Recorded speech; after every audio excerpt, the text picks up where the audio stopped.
Hepatitis के बारे में आज जानेंगे। हिपर यानी कि लीवर, और जहाँ पे भी आइटिस लगता है इसका मतलब है सूजन आ जाना। हिपेटाइटिस का मतलब है लीवर के ऊपर सूजन आ जाना। आपके लीवर के ऊपर सूजन आ जाने की ये बीमारी है। तो ऐसा क्यों होता है, क्या कारण है जिसकी वजह से हिपेटाइटिस होता है, किस तरह से इसे पहचानें, कौन से लक्षण इसमें दिखते हैं और किस तरह से इससे बचाव किया जा सकता है, क्या इसकी सटीक ट्रीटमेंट करनी चाहिए, इसके बारे में भी इस वीडियो में जानेंगे। इसीलिए ये वीडियो बहुत इंपॉर्टेंट है, अंत तक जरूर देखिए। डॉक्टर टोंग से होम्योपैथी ये चैनल सब्सक्राइब करें, बेल आइकॉन पर क्लिक करें तथा लाइक और शेयर करें। बीमारी से मुक्त स्वस्थ जीवन जिए। नमस्कार, मैं डॉक्टर शीतल टोंग से आपका बहुत बहुत स्वागत करता हूँ मेरे इस यूट्यूब चैनल पर। हिपेटाइटिस कैसे पहचानेंगे, कैसे आपको मालूम होगा कि आपको ये बीमारी हो गई है, क्या लक्षण इसमें दिख सकते हैं। तो सबसे मुख्य लक्षण जो इसमें दिखता है वो है त्वचा और आंखों का पीला पड़ जाना। दूसरा लक्षण जो इसमें दिखता है वो है आपके मूत्र का रंग जो है वो भी गहरा पीला होने लगता है। सो पीलापन दिखना ये सबसे मुख्य लक्षण इसमें दिखता है। डॉक्टर भी देखते हैं या कई बार हम खुद भी जान पाते हैं। ऐसा अगर हम देखें तो पीलापन आंखों के नीचे दिखने लगता है, आंखों के अंदर हमको दिखने लगता है। आपको बहुत ज़्यादा वीकनेस, थकान महसूस हो सकती है। और क्योंकि ये लिवर से रिलेटेड बीमारी है इसलिए आपको उल्टी या फिर मतली या फिर पेट में लिवर की जगह पे दर्द होना, पेट में सूजन आ जाना, इस तरह के भी सिम्टम दिख सकते हैं। हिपेटाइटिस में आपकी भूख कम हो सकती है, आपके त्वचा के ऊपर खुजलाहट सी चल सकती है और भूख कम होने की वजह से भी आपका वेट लॉस हो सकता है, वज़न कम हो सकता है। कुछ पेशेंट्स में देखा गया है कि कंटिन्यूसली फीवर उनको रहता है, बुखार रहता है, उनके मसल्स में, मांसपेशियों में दर्द उनको महसूस होता है।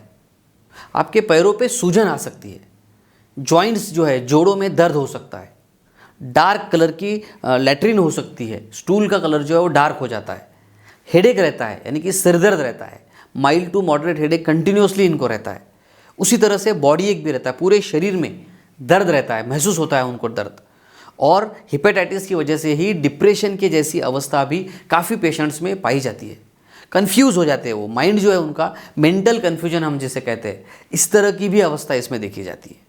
आपके लैट्रिन में भी कभी कभी ब्लड दिखना, ये भी एक सिम्टम हिपेटाइटिस में हो सकता है। अब क्यों ये होता है, क्या मुख्य कारण है इसका, किस वजह से हिपेटाइटिस की बीमारी होती है। सबसे पहला और मुख्य कारण इसमें जो होता है वो होता है वायरल इन्फेक्शन। एक वायरस है जिसका नाम है hepatitis A virus, hepatitis B, C, D और ई। इस तरह के ये वायरस का एक ग्रुप है। Hepatitis A, B, C, D, E, इस वायरस की वजह से, इसके इन्फेक्शन की वजह से हिपेटाइटिस की बीमारी हो सकती है।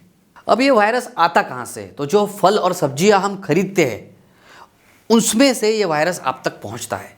दूसरा मुख्य कारण जो काफ़ी पेशेंट्स में हम देखते हैं वो होता है अल्कोहल। ज़्यादा अगर ड्रिंक करने की आदत आपको है तो उसकी वजह से भी आपके लीवर के ऊपर सूजन आ सकती है, हिपेटाइटिस की समस्या हो सकती है। कुछ ऑटो इम्यून डिसीजेस होते हैं, ऑटो इम्यून कंडीशंस होती है, ऐसे कंडीशंस में भी हिपेटाइटिस हो सकता है। कुछ दवाइयाँ अगर आप ज़्यादा मात्रा में लेते हैं तो इसके सेवन की वजह से भी हिपेटाइटिस की समस्या देखी जा सकती है। कुछ लोगों को बहुत ज़्यादा घी या तेल खाने की आदत होती है, ये भी एक कारण हिपेटाइटिस के लिए हो सकता है। अगर आपका वज़न ज़्यादा है तो ये भी एक संभाव्य कारण है। या कुछ पेशेंट्स में हेरिडिटरी यानी कि आनुवंशिकता के हिसाब से भी हिपेटाइटिस की समस्या देखी जाती है। तो इस बीमारी को पहचानना कैसे ये आप समझ गए, क्या सिम्टम्स दिखेंगे ये आप समझ गए, लेकिन अभी इसकी ट्रीटमेंट कैसी करनी चाहिए। तो देखिए, अगर कारण पता है तो ट्रीटमेंट आसान हो जाती है। इसीलिए आपको कारण तक पहुंचना बहुत इंपॉर्टेंट है, ये सबसे महत्वपूर्ण पहली बात है। अगर आप ज़्यादा घी, तेल या मिर्च मसाले वाले पदार्थ ज़्यादा खाते हैं तो इससे आपको बचना चाहिए। आपके भोजन में इन चीज़ों को आपने कम करना चाहिए। उसी तरह से दूसरी महत्वपूर्ण बात, किसी भी वजह से हिपेटाइटिस क्यों ना हो, आपको सिगारेट और अल्कोहल, इन दोनों चीज़ों से दूर रहना बहुत ज़रूरी है। और एक चीज़ आपको करनी है, हाथ आपको क्लीन अच्छे से करने, हाथ स्वच्छ आपको धो के रखना है। उसी के साथ केक, पेस्ट्री, चॉकलेट, ऐसे पदार्थों को बंद करना है। डिब्बा बंद खाद्य पदार्थ पूरी तरह से बंद कीजिए। तो फिर आप क्या लेंगे, हेल्दी डाइट लेना इसमें बहुत ज़रूरी है। आपको हरी पत्तीदार सब्जियों का रेगुलरली सेवन करना चाहिए। दोनों टाइम के खाने में आपके सलाद होना ही चाहिए, हरी पत्तेदार सब्जियां होनी ही चाहिए, विटामिन सी का सेवन आप कर सकते हैं।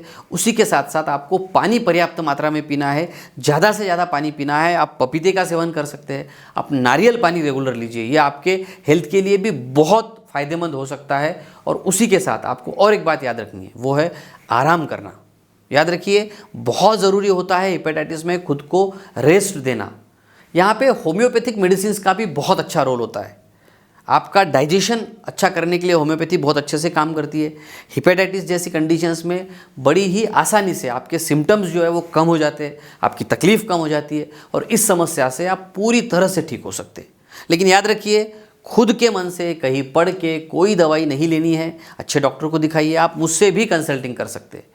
मेरा डिटेल कॉन्टैक्ट व्हाट्सएप नंबर मैंने नीचे दिया है।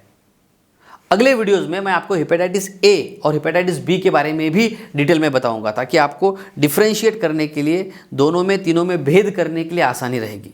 सो नेक्स्ट वीडियो ज़रूर देखिए, ताकि हेपेटाइटिस की ये सीरीज़ आप अच्छी तरह से समझ सके। सो याद रखिए, हेपेटाइटिस के लिए बहुत अच्छी मेडिसिन होम्योपैथी में है। हंसते रहिए, मुस्कुराते रहिए, और अगर ये वीडियो आपको पसंद आया है तो लाइक कीजिए, शेयर कीजिए और सब्सक्राइब ज़रूर कीजिए। धन्यवाद।